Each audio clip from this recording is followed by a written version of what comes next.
उनको जानकारी देना चाहेंगे। स्काउट एंड गाइड एक बहुत पुरानी संस्था है जो लगातार शिक्षा के साथ जागरूकता, सामाजिक, मानसिक और पर्यावरण से रिलेटेड जागरूकता फैलाने का काम कर रही है। और ये सरकारी विद्यालयों में भी और प्राइवेट विद्यालयों में भी इसकी अहम भूमिका है बच्चों के ओवरऑल डेवलपमेंट के लिए। तो आज मुझे जिला आयुक्त घोषित किया गया है, जिला मुख्य आयुक्त के द्वारा और राज्य आयुक्त के द्वारा। सबसे पहले तो मैं उनका धन्यवाद करना चाहूँगी और उनका आभार प्रकट करना चाहूँगी कि उन्होंने मुझे इस काबिल समझा कि मैं इस दायित्व का निर्वहन कर सकूं। और इसका मुख्य उद्देश्य यह है कि बच्चों के चरित्र का निर्माण, पढ़ाई के साथ साथ आज के युग में चरित्र का निर्माण बहुत इम्पॉर्टेंट रोल प्ले करता है। तो बच्चों के चरित्र का निर्माण, उनके मानसिक विकास, पर्यावरण के प्रति उनकी जिम्मेदारी, समाज के प्रति उनकी जिम्मेदारी, इसको बढ़ाने के लिए ये स्काउट एंड गाइड एक अहम भूमिका अदा करती है। अपने विद्यालय में कब से ये? हमारे विद्यालय में ये सुविधा काफ़ी दिनों से चल रही है। 2 बार हमारे यहाँ स्काउट एंड गाइड का कैंप लग चुका है जिसमें बच्चों ने बहुत अच्छा प्रदर्शन किया है और हमारे शिक्षकों ने बहुत अच्छा सहयोग किया है।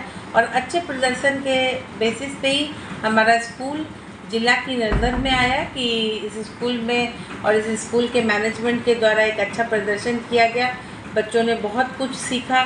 जिला से एक ट्रेनर आए थे जिन्होंने बहुत कुछ सिखलाया बच्चों को और इस दिशा में हम अग्रसर हैं और सभी स्कूलों को मोटिवेट करेंगे।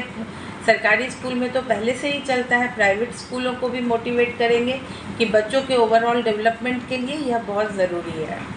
तो इस बीच में अपील क्या रहेगा अभिभावकगण से?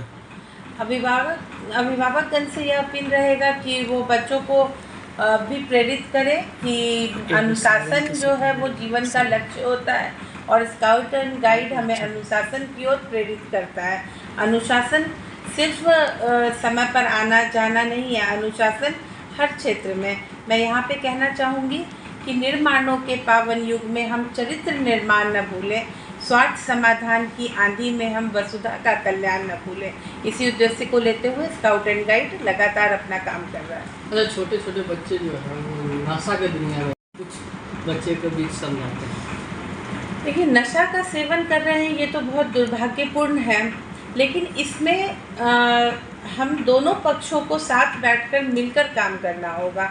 स्कूल में बच्चे आते हैं, स्कूल के शिक्षक उनको समझाते हैं कि ऐसा ना करें, लेकिन जब वो स्कूल से बाहर जाते हैं तो परिवार का माहौल, परिवार का क्या परिवेश है, इसका भी बहुत ज़्यादा असर पड़ता है। उनके माँ बाप, बड़े भाई बहन सबको जागरूक होना पड़ेगा कि ये नशा जो है हमें नीचे की ओर ले जाता है, कभी भी ऊंचाई की तरफ नहीं ले जाता है। तो परिवार के लोगों को, और अगर कोई परेशानी आ रही है तो आकर शिक्षकों से बताएं कि बच्चे इस दिशा में जा रहे हैं, तो हम मोटिवेट करने का काम करेंगे।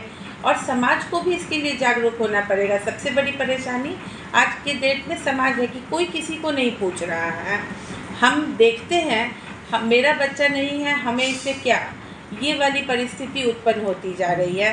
तो इस परिस्थिति को नहीं उत्पन्न होने देना है। किसी का भी बच्चा है, हमारे समाज का बच्चा है, कल को हमारे देश का वो भविष्य है।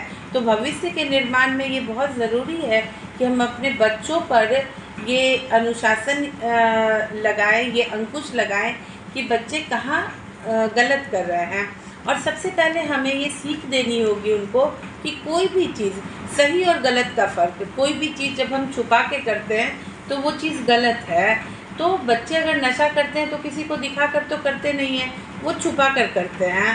तो सही और गलत का फ़र्क समझाना होगा। हमें भी, शिक्षक की भी ये दायित्व है, ये जिम्मेदारी है, और साथ साथ ये समाज की भी जिम्मेदारी है और परिवार की भी जिम्मेदारी है। पढ़ाई स्कूल में रजिस्ट्रेशन और एडमिशन की प्रक्रिया चल रही है, ये तो ऑनगोइंग प्रोसेस है। जब तक मतलब जून से लेके अभी 10th का, +2 का रिज़ल्ट आया है, रिज़ल्ट के बाद 9th और 11th में रजिस्ट्रेशन की प्रक्रिया चल रही है। रूटीन प्रोसेस है।